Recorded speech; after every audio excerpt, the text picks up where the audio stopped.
Hey, Grandmasters, Mike Amori, how are you? I'd like to show you a little snippet from a training session I had with some students who were away at Nationals down in Florida. And the whole video is about learning one concept from an opening that you play and knowing it well enough so that you can transfer that concept to other games that you play in this opening. It's real important, especially if you're playing, man, under the 1800 level, and that's pretty high for most of us, right? But it's very, very important that you understand the opening at this level is not about memorizing, just constantly memorizing these lines. I'll be honest with you, you're going to waste a lot of time. A much better approach is to keep working on your tactics and basic endgames, and then as you're moving forward, you start to accumulate ideas from the openings that you play. You could even put those down in a notebook. For example, here's what I would write down from the following game. This was shown to a group of players who play the Scandinavian, the center counter defense. And a very common idea in the Scandinavian, obviously, well, white, what if they take, is not to take back with the queen, but to take with the knight. And the idea of this move is to simply provoke white into trying to punish you quickly for not taking the pawn. And the best way for them to do that is simply to say to you, look, you're not getting your pawn back. And they pretty much have done that. They firmly protected the extra pawn. In the game I'm going to show you, this is the recommendation that I had for the students at Nationals, is you play the move c6, and if white takes, they do not have to take, but if they take, you simply take back with the knight. And this is the exact position that I would write down in my notebook, or at least the ideas, because from here, it is all about controlling the d4 square. It's that simple. You have such a grip on this square that you'll find you have a lot of compensation. The game that I will show followed with knight f3, very, very logical move, trying to fight for this d4 square, maybe try to get this move d4 in someday. Oh, we don't want to do that. Try to get the move d4 in, but black says, no, I'm not going to let you get the move in. So in the notebook, call this line whatever you want. The gambit line, there are technical names for this, but it has to be yours. So if I were a Scandinavian player, I might call it the greedy line, where white's trying to hold on to everything. And I also know my compensation is what? The d4 square. How do I proceed from this position? Pawn e5. Notice very carefully after pawn e5, oh my God, look at that. Look at these crazy arrows. One of the arrows is this knight pointing to d4. Another, the pawn on e5, pointing to d4. This bishop can develop flexibly. It can come to d6, it can come to c5, sometimes b4 with a check, but notice that it can also participate fighting for the d4 square. Your queen is already doing it. And lo and behold, we have not talked about our friend here on c8. Pause your video if you need to, but how can that bishop participate in a fight for a dark square? Well, it does so by pinning the knight. It's just an idea, right? There's a secondary idea in this opening. There's actually three that I want to talk about. The second idea is, after you firmly control this square, depending on how white reacts, you're going to use this bishop, again, flexibly, but one of two ways. In my notebook, I already have the d4 square written down, right? We're kind of making this up. But there's another little line item I would put in there. and it's the H7 B1 diagonal. And that is the diagonal that extends from B1 to H7. Why am I concerned about that? Well, right now it's completely open. And this bishop on C8 has access to it. And if it gets there, to me, how can you play a bishop move on move 1 and have more access to the chessboard? This is the perfect square for the piece. Okay. Already I have 2 things in my notebook. 1, sack the pawn, take back with the knight. Which knight am I talking about? This one here. Why? Because it controls the d4 square. Why? White has weakened the d4 square. They've already moved the e pawn and they've pushed the c pawn 2 boxes, right? So that goes in the notebook. Number 2, the H7 B1 diagonal. There is a third. Again, depending on how white plays, black from this position very often castles queenside. And if you look ahead without me moving the pieces, you can see why. The king will be secure on C8. I don't think you have to worry about the king being attacked on this diagonal, the C8 H3 diagonal. Of course, you need to keep your eyes open, but chances are you're going to have control of that line. What else happens if you castle queenside? You're going to have a rook where the queen is now, correct? Well, does that rook fit in with one of the things I've already written down in the notebook? Yes, it does. Controlling the d4 square, putting the rook on the half-open d file. Believe it or not, that information alone is enough to play this particular setup at a very, very high level. Now, I am not advocating that all of you drop your openings and play the Scandinavian. No, not at all, because white certainly does not have to play the way they did in this game. And by the way, the person in the game was 2391, a very strong player. But there are things that white can do to kind of fight back from this position. However, we're trying to learn an opening, not by memorizing 30 moves of theory. Get a notebook, whatever opening that you play, look at some model games, YouTube is filled with them, and write down some basic ideas from 1 or 2 games that you've seen. It's enough. Okay, watch this. So we have the following position. Knight f3 is on the board. And again, black plays thematically with e5, letting out the bishop, threatening to push the pawn, perhaps driving the knight away. And white responds with the move d3, trying to prevent that, but it turns out tactically it doesn't work. You simply push the pawn. Now, if I had the notebook and I played this opening frequently, here I might add a 4th line. This would all be up to you. I would call it the queen trade. Okay, call it whatever you want. White took. Look at the 2 queens. Do we trade queens? Yes, we do. We trade the queens. We're currently 2 pawns down, but we don't care. We get 1 back immediately with a major threat. Now I'm going to show you 2 games today, actually. The first is the one we're looking at, which ends very quickly.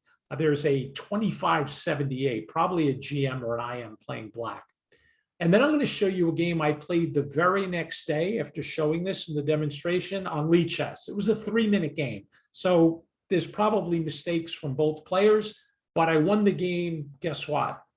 Using the same exact ideas that I just told you now, almost without thinking. After all, it was a 3-minute game. Okay, there's a problem on f2. The game I played on Lichess, my opponent played king here to protect the pawn. Turned out to be a big mistake because in that game, I played bishop f5. Part of the theme that we talked about controlling the B1H7 diagonal. I'm looking to castle queenside. There are no center pawns in this game. So if you have two bishops that are active and two rooks that can come to two open files, they're not half open, they're open files. And your opponent's king is sitting on one of those squares without the right to castle, you're probably doing okay. So in the game we're talking about here, white played the better move and played bishop to E3. Okay, we're down a pawn. What do we have for our trouble? I would pause the video if I were you and maybe think to yourself, can you find compensation? So I have a computer running here, and my computer and other people in the cloud, that's why you see me, I keep looking down, and I look up, and I look sideways. I have all these different things going on here. The computers like black a little bit because they see, computers calculate all the activity. As a human, which I think I am and most of you are, I love this for humans. This is much easier to play for black. Computers can defend beautifully sometimes. They'll find these amazing resources. Most humans are not comfortable having the king this exposed. So what to do from here? Pause the video. Well, black played bishop f5, putting the bishop on the line that we talked about. The king got out of the way of the check, and sure enough, we castle queenside. So there's already a demonstration of really all four line items that I talked about. The first, controlling the D4 square. The second, the H7 B1 diagonal. What was number 3? Castling queenside. Why? To get the rook immediately on the open file. And the fourth was really, if it happens in your game or not, is whether or not to make that queen trade. So here it was favorable for us to do that, okay? Now, from here, you are pretty much on your own, and you have to depend on the fact that your pieces are active and the white king is misplaced. That is your job, to put those ideas together and tactically follow your path.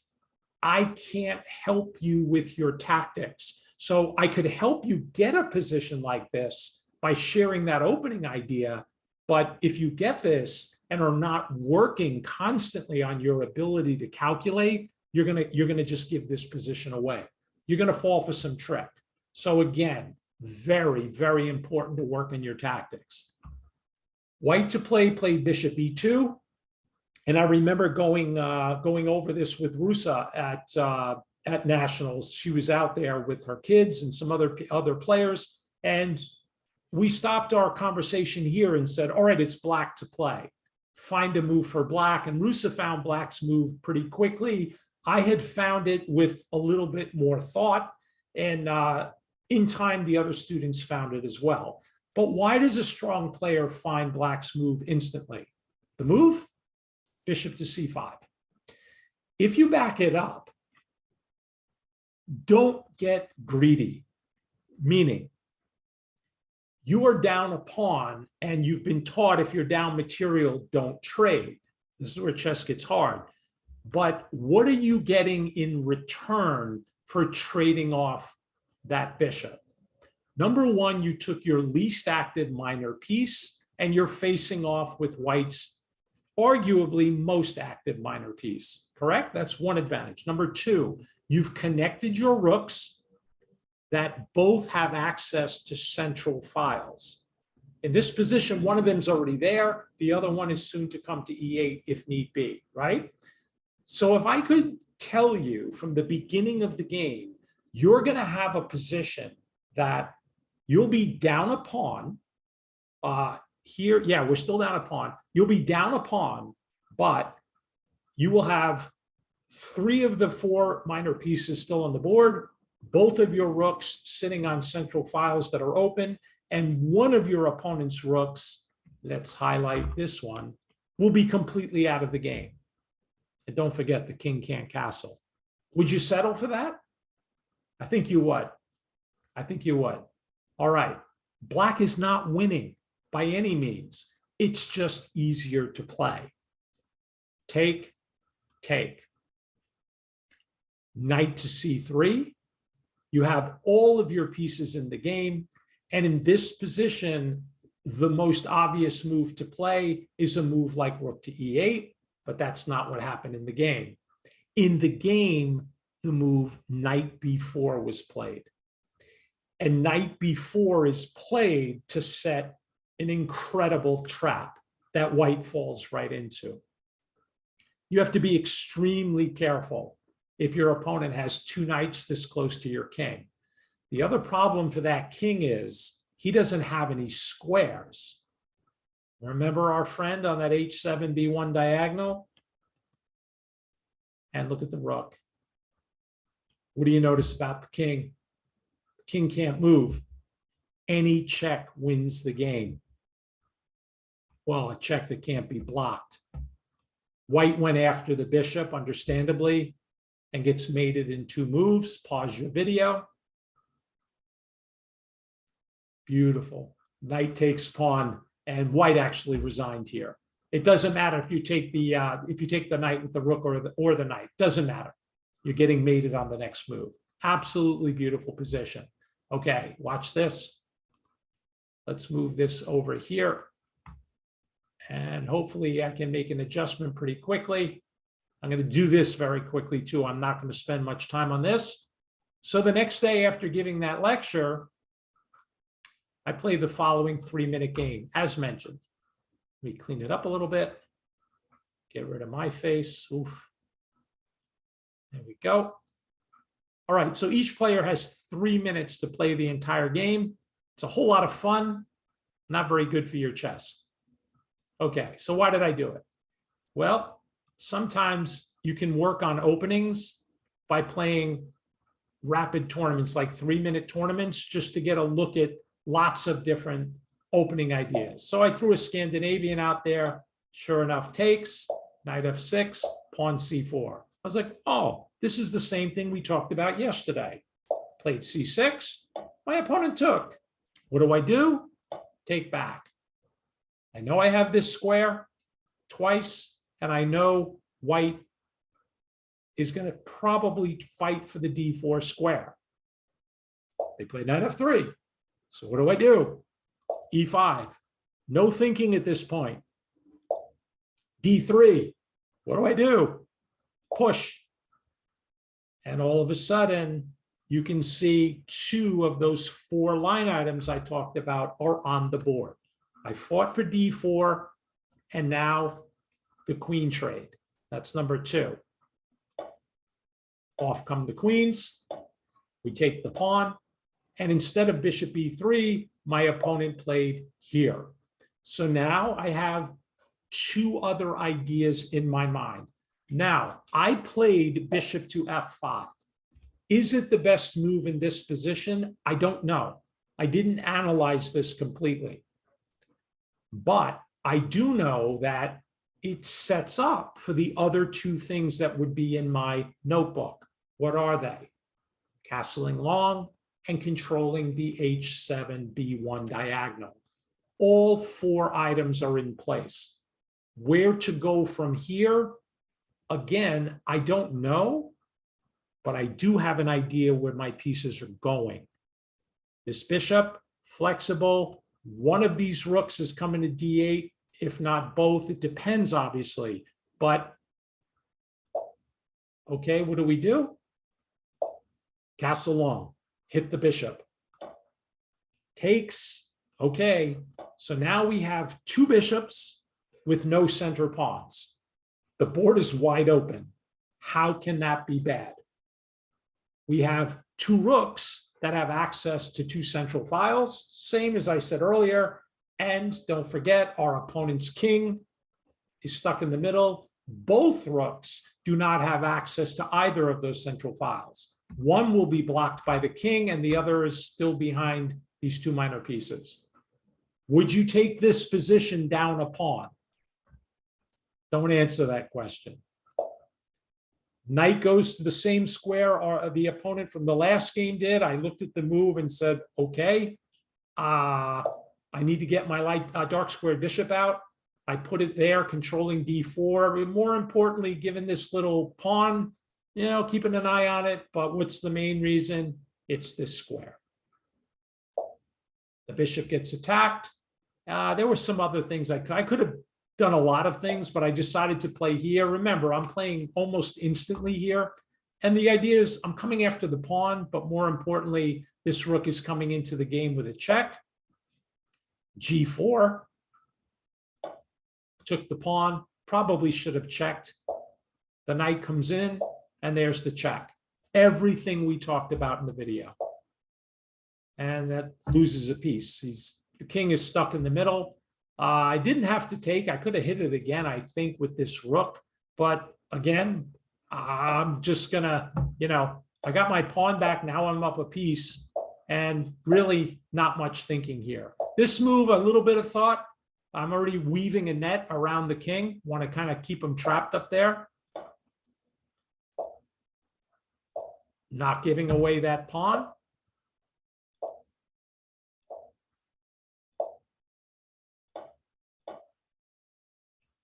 Not much to talk about.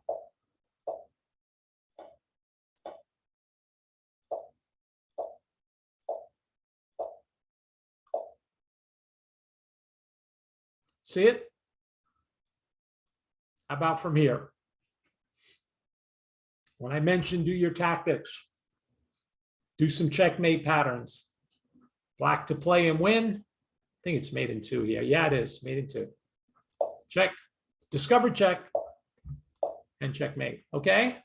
How much thinking did I have to do in that game? A little bit at the end. Not much. All right, Grandmasters. Great to see you. And hopefully you can join me at those workshops that I'm going to advertise. Okay.